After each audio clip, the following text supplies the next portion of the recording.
26,000 লোক, আর সেখানে কতগুলো পাস তৈরি করেছেন? সেখানে 7,000 পাস তৈরি করেছেন।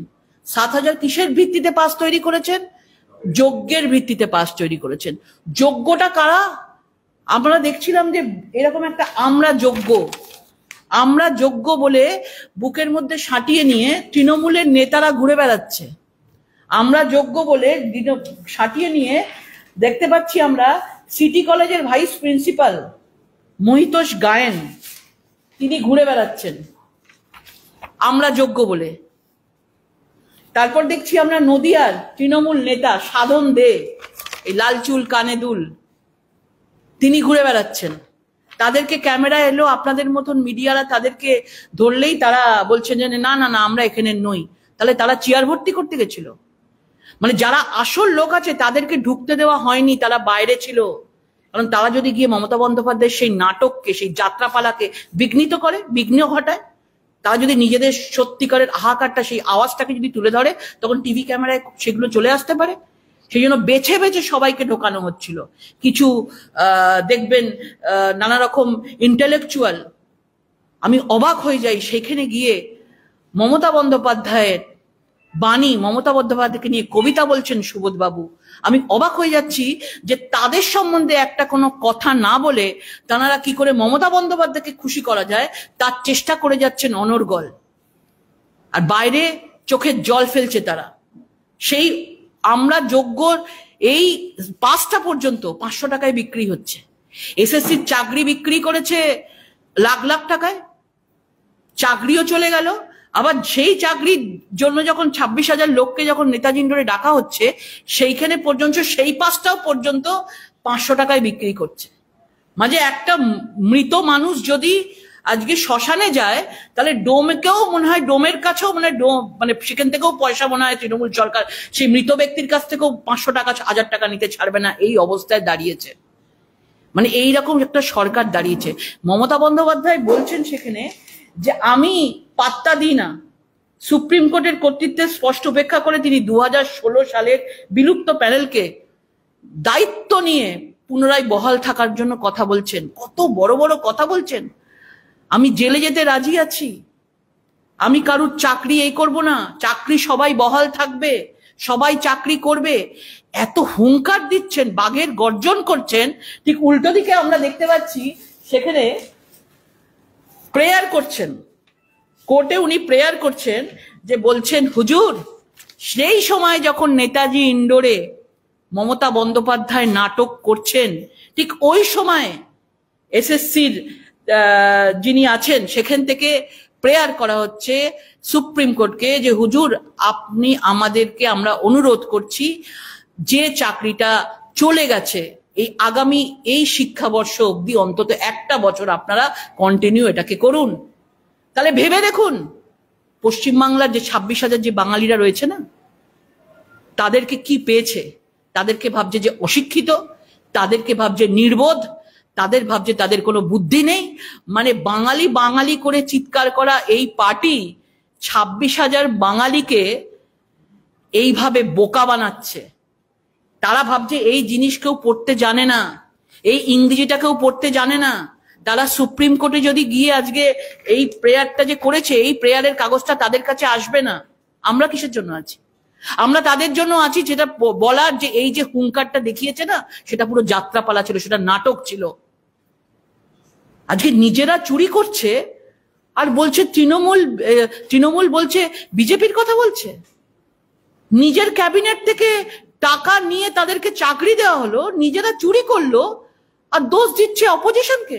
আজকে যদি বিজেপি, আজকে কোনো পার্টি না থাকতো, তাহলে উনি কাকে বলতেন? এই সরকারই তো পুরো এই বড় যে স্ক্যাম, এই সরকারই তো করেছে। আজকে কেউ কোনো কিচ্ছু করেনি। আমরা এই চাকরি প্রার্থীদের, 26,000 চাকরি প্রার্থীদের সঙ্গে আমরা আছি। যারা যোগ্য, যারা অযোগ্য কি করে বুঝবো? যে আমরা যোগ্য বলে নিয়ে গেছে, কিসের ভিত্তিতে উনি দিয়েছেন? কিসের ভিত্তিতে সেই কার্ডগুলোকে দেওয়া হয়েছে? কোন পার্টি অফিস থেকে কার্ডগুলো দেওয়া হয়েছে? কিসের ভিত্তিতে, কোন সার্টিফিকেট দেখে দেওয়া হয়েছে যে আমরা যোগ্য সার্টিফিকেট নিয়ে তারা ঢপের নেতাজি ইন্ডোরে চলে গেছে? তো এখানে পরিষ্কার বোঝা যাচ্ছে উনি বলছেন সুপ্রিম কোর্টকে আমাদের যোগ্য অযোগ্যকে আলাদা করে দিন। কার কথা? সুপ্রিম কোর্ট কেন করবে? সুপ্রিম কোর্ট কি করবে? করার তো কথা আপনার, আপনি মুখ্যমন্ত্রী বাংলার, আপনার পর্ষদ, আপনার বোর্ড, আপনার এসএসসি। তো এসএসসি কেন করেনি? তার কারণ আছে। কারণ ওএমআর শিটটা যদি আজকে সাদা খাতাগুলো যদি দেখে নেওয়া হতো এবং কে কোথায় টাকা দিয়েছে, তাহলে বড় বড় নাম, যে বড় বড় যারা মানে বড় বড় যারা মগরমাছ আছে, সেই বড় বড় কুমিরগুলো যদি বেরিয়ে আসে নাম, তাহলে তার সরকারটা তো থাকবে না। আশেপাশে চারিদিকে সব ধান্দাবাজ, সিন্ডিকেটবাজ, তোলাবাজরা রয়েছেন। এক একটা চাকরির ক্ষেত্রে 8 থেকে 10 লক্ষ টাকা করে তারা নিয়েছে। সেই জন্য ওএমআর শিটগুলোকেই জ্বালিয়ে দাও, ওএমআর শিটগুলোকেই নষ্ট করে দাও। আপনারা দেখুন একের পর এক। এর আগে কি হয়েছিল? এর আগে অভয়াকাণ্ড কি করেছিল? প্রমাণ লোপাট করে দিয়েছিল। ওদের প্রথম টেকনিক হচ্ছে যে প্রমাণটাই লোপাট করে দাও, তাহলে কিছু করা যাবে না। আজকে এখানেও দেখুন, আজকে এখানেও তারা আসল প্রমাণটাই লোপাট করে দিয়েছে, যে যোগ্য অযোগ্য যেন খুঁজে না পাওয়া যায়। এটাই ওনার হচ্ছে কারসাজি।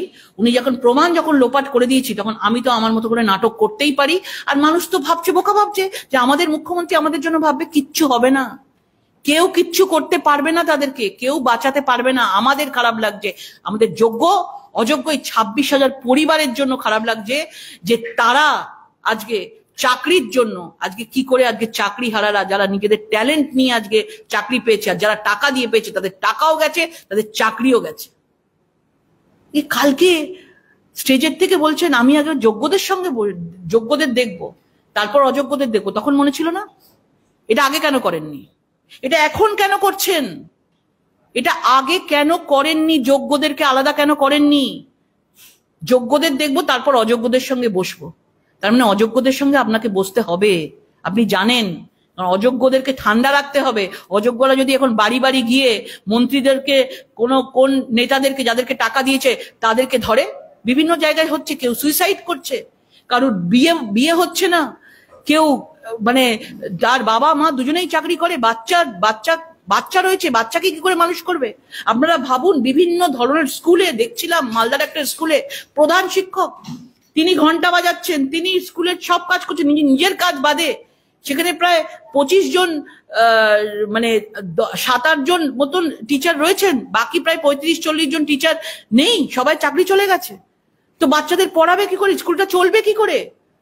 তো তিনি নিজে করছেন। বিভিন্ন জায়গায় স্কুলে প্রবলেম হচ্ছে। তাহলে ভেবে দেখুন, 26,000 টিচারের সাথে সাথে এত হাজার হাজার স্টুডেন্ট, তাদের ভবিষ্যৎ কি আছে? কারণ সরকারি স্কুলে বেশিরভাগ ছোট ছোট ছেলেমেয়েরা পড়ে।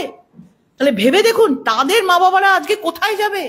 তো একটা পুরো চেন, পুরো শিক্ষা ব্যবস্থার যে চেনটা আছে, পুরো পিরামিডটাই পুরো ধ্বংস হয়ে যাচ্ছে।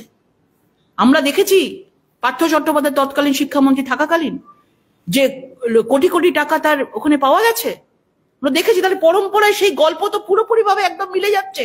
সেই টাকা নেওয়া হতো, ওই ঘরে গিয়ে জমা হতো, ওই ফ্ল্যাটে গিয়ে জমা হতো। আজকে সেই শিক্ষামন্ত্রী জেলে রয়েছেন, আজকে সেটাই কন্টিনিউয়াস প্রসেস চলছে। এই জন্যই আজকে যে 26,000 পরীক্ষার্থী যেভাবে আজকে তাদের মান সম্মান, তাদের জীবন যেভাবে আজকে এই মমতা বন্দ্যোপাধ্যায়ের সরকার ছাড়খাড় করে দিল, তার জবাব আমার মনে হয় বাংলার মানুষ দেবে। আমরা কালকে প্রতীকী আন্দোলন করেছি, আমাদের আন্দোলন চলছে। যতক্ষণ না এই চাকরি, যতক্ষণ না তাদের চাকরি তারা ফিরে পাবে, আর যতক্ষণ না যারা দোষী তাদের শাস্তি হবে, এই সরকার যতক্ষণ না পশ্চিমবাংলা থেকে তাদেরকে হাটিয়ে দেওয়া হয়, ততক্ষণ আমাদের এই আন্দোলন চলবে। আর কেউ মিথ্যা কথা শুনবে না। একমাত্র অভয়ায় আমরা দেখেছি যে মানুষকে গুলিয়ে দেওয়ার জন্য যেমন রাস্তায় নেমেছিল, 9ই এপ্রিল আবার গুলিয়ে দেওয়ার পদযাত্রা চলবে, আবার গুলিয়ে দেওয়ার জন্য নামবে, যে কোর্ট নাকি চাকরি খেয়েছে, আদালত নাকি চাকরি খেয়েছে বলে। একদম এসবের পা দেবেন না, প্ররোচনায় পা দেবেন না। যাদের চাকরি গেছে, যাদের গেছে তারাই বুঝছে, এবং আমরা আপনাদের সকলের সাথে আছি, এবং আপনারা যতক্ষণ উচিত বিচার পান, আমরা আপনাদের জন্য লড়ে যাব, শেষ নিঃশ্বাস অবধি লড়ে যাব। কারণ এই সরকার জনগণের সরকার নয়, এই সরকার হচ্ছে তোলাবাজ সিন্ডিকেটবাজির সরকার। আমাদের ভিডিও ভালো লাগলে লাইক এবং শেয়ার করুন, কমেন্ট সেকশনে গিয়ে জানান আপনাদের মতামত। আরও ভিডিও পেতে আমাদের চ্যানেল সাবস্ক্রাইব করুন এবং প্রতি মুহূর্তে খবরের আপডেট পেতে প্রেস করুন বেল আইকন।